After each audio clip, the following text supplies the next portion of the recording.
February of 1868, a wagon rolled out of Fort Sumner, New Mexico, headed for Texas. 6 mules, a handful of armed cowboys riding alongside. 600 miles of open country ahead of them, most of it Comanche land, none of it forgiven. The cargo wasn't gold, it wasn't cattle money. It was a coffin, sealed inside a casket the cowboys had built themselves out of flattened oil cans, soldered together by hand, packed with charcoal.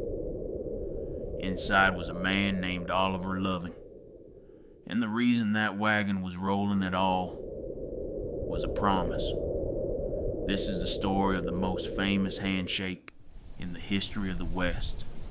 Stay with me. It's worth the ride. 1866. The war is over. Texas is broke. And the one thing Texas has too much of is cattle. Millions of longhorns, worth almost nothing where they stand. The money is somewhere else. Army posts, mining camps, reservations, all of them hungry, all of them far away. Oliver Loving was already a legend by then. 54 years old, they called him the Dean of the Texas Trail Drivers. He'd been driving cattle to distant markets before most men had thought to try. Charles Goodnight was 30, a former Texas Ranger and frontier scout. Tough, sharp, careful. He'd spent the war watching the frontier, and he'd spent the peace thinking about beef. An old man who knew the trails, a young man who knew the country. They shook hands on a partnership in 1866. No lawyers, no paper worth mentioning. A spoken deal, out loud, between two men who understood that out there, your word was the only court that would ever hear your case. That summer, they pushed a herd west and south, around the worst of the Comanche range, across 96 miles of desert without a single drink of water for the cattle, and up the Pecos River to Fort Sumner, New Mexico, where the government was desperate to feed thousands of Navajo people it had pinned onto a reservation. The Army paid them $12,000 in gold. The route they cut that summer got a name: the Goodnight Loving Trail. It would carry cattle for 20 years. Summer, 1867. The third drive. Somewhere on the trail, Loving grew restless. The contract bidding at Fort Sumner was coming, and the herd was moving slow. So he did what senior partners do. He rode ahead to handle the business. He took one man with him, Bill Wilson, a scout the outfit called One Arm Bill, and a better man with one arm than most were with two. The plan was to travel at night through Comanche country. That was the smart way, the careful way. Goodnight insisted on it. But Loving was 54 years old and done with crawling through the dark.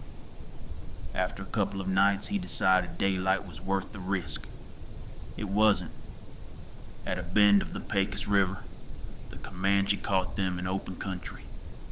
Loving and Wilson made it to the riverbank and fought from the brush. A bullet passed through Loving's wrist and buried itself in his side. Pinned down, bleeding, certain he was finished, Loving ordered Wilson to slip out down the river and find the herd. Tell Goodnight what happened. Tell my family. Wilson made it out.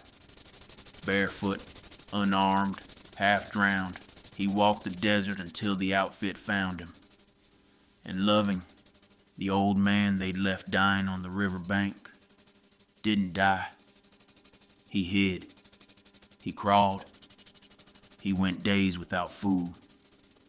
And when a party of Mexican traders came through, he paid them to carry him to Fort Sumner. When Goodnight reached Fort Sumner, he found his partner alive, shot, exhausted, but alive. And for a while it looked like the old man would beat it. Then the arm went bad. Gangrene. The fort's doctor had never taken off a limb and wouldn't try until it was too late. Oliver Loving knew how it would end. And in his last days, what troubled him wasn't dying. Men like Loving had made their peace with dying a long time ago. What troubled him was where. He asked Goodnight for one thing. Don't leave me here. Don't leave me in this foreign soil. Take me home to Texas. Goodnight gave him his word. On September 25th, 1867, Oliver Loving died. They buried him at Fort Sumner because there was no other choice yet. And then Charles Goodnight did something that tells you everything about the man. He got up and he finished the drive. The herd went north to Colorado. The contracts got filled. The men got paid because the promise wasn't instead of the work. The promise was waiting for him on the other side of it.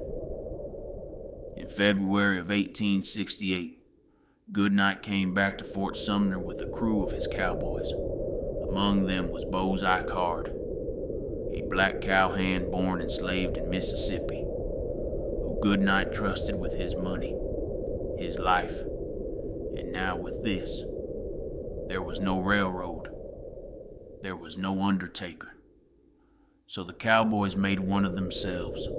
They scavenged every oil can they could find, flattened them, and soldered them into a casket. They set the wooden coffin inside it, packed powdered charcoal around it, sealed the lid, and crated the whole thing into a wagon behind 6 mules.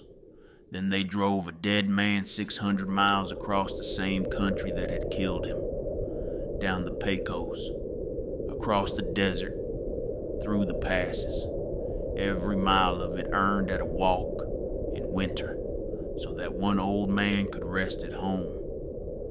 On March 4th, 1868, Oliver Loving was buried a second and final time in Greenwood Cemetery in Weatherford, Texas, with full honors. He's still there. Here's the part they don't always tell you. The partnership didn't die on the Pecos. For 2 more years, Charles Goodnight drove cattle and kept splitting the profits with Oliver Loving's family. Nobody made him. No court would have ordered it.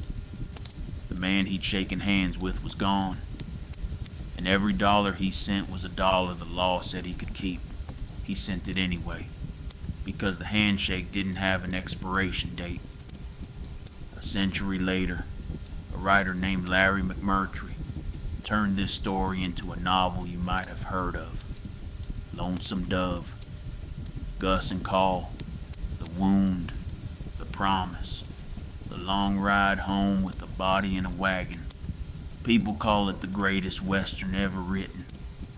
It's really just this: 2 men, 1 handshake, and a word that outlived the man who gave it to. Out here, a contract was spoken out loud, or it didn't exist, and the good ones held past the grave. That's the story. Pull up a chair next time. There's more trail behind us than ahead.